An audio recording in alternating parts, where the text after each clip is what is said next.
फलक और इश्तियाक की शादी का दिन होगा, मगर आयरा इसी ख्याल में डूबी होगी कि कामयार आएगा या नहीं। उसी वक्त सामने से कामयार हॉल में दाखिल होगा। आयरा उसे देखकर चौंक जाएगी। इरफान साहब घबरा जाएंगे कि ये जरूर कोई नया हंगामा करेगा। कामयार आयरा की तरफ देखेगा और फिर नजरें झुकाकर उसके सामने से गुजर जाएगा और सीधा स्टेज की तरफ जाकर इश्तियाक और फलक को शादी की मुबारकबाद देगा। आयरा की नजरें उसी की तरफ होंगी, मगर कामयार सीधा वहां से चला जाएगा। कामयार का रवैया देखकर आयरा बहुत उदास हो जाएगी।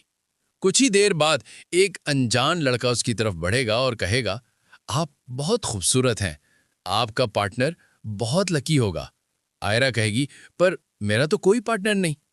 वो कहेगा, बस मैं यही जानना चाहता था। वो आयरा से मजीद फ्री होने की कोशिश करेगा, मगर आयरा, जो पहले ही कामयार की वजह से परेशान होगी, वो उससे जान छुड़ाकर निकल जाएगी। शादी खत्म होते ही कुछ दिन में वो लड़का आयरा के घर अपने माँ बाप के साथ रिश्ता लेकर पहुंच जाएगा। इरफान साहब को वो लोग काफी पसंद आएंगे और वो आयरा से कहेंगे, बेटा, मुझे ये लड़का और इसके घर वाले बहुत अच्छे लगे, तुम कहो तो हम इस रिश्ते के लिए हाँ कर देंगे। आयरा कहेगी, बाबा मुझे कुछ वक्त दें, मैं भी अपनी पढ़ाई पर तवज्जो देना चाहती हूँ। वो कहेंगे, बेटा, हम कौन सा तुम्हारी शादी फौरन कर देंगे, अगर तुम राजी हो तो हम सिर्फ तुम्हारा रिश्ता पक्का कर देंगे। तुम आराम से सोच लो, फैसला तुम्हारे हाथ में ही है। आयरा बेहद परेशान हो जाएगी। एक तरफ उसको कामयार के ख्याल आते रहेंगे और उसकी समझ नहीं आएगा कि वो अपने वालिदैन को क्या जवाब दे। फलक कहेगी कि मैं जानती हूं तुम कामयार की वजह से इस रिश्ते के लिए हाँ नहीं कर रही हो। आयरा कहेगी, ऐसा कुछ नहीं है, मेरा कामयार से कोई ताल्लुक नहीं है।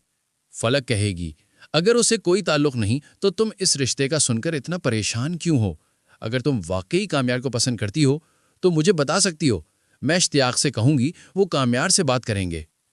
आयरा कहेगी, ऐसा कुछ नहीं है, और अगर तुम सबको ऐसा लगता है तो मैं अभी जाकर बाबा से कह देती हूं कि वो मेरा रिश्ता पक्का कर दें।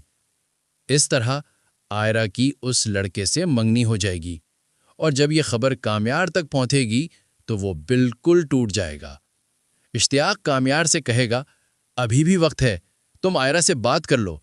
वो भी इस रिश्ते से खुश नहीं है, मगर बस जिद में उसने हाँ कर दी है। कामयार कहेगा, मैं जानता हूं आयरा मुझसे सिर्फ और सिर्फ नफरत करती है और अब मैं उसे अपनी शक्ल भी नहीं दिखाना चाहता। अब दूसरी तरफ ये फारिया भी मेंढकों की तरह बीच बीच में आती रहेगी, तो अब देखना यह है कि कामयार इससे किस तरह जान छुड़वाता है। तो इस तरह कहानी मजीद इंटरेस्टिंग हो जाएगी। फिलहाल हमें तो यही लगता है। आपकी क्या राय है? आयरा और कामयार एक बार फिर किस तरह मिलेंगे? हमें कमेंट्स करके जरूर बताइएगा। वीडियो अच्छी लगी हो तो लाइक करें और चैनल को सब्सक्राइब करना मत भूलिएगा।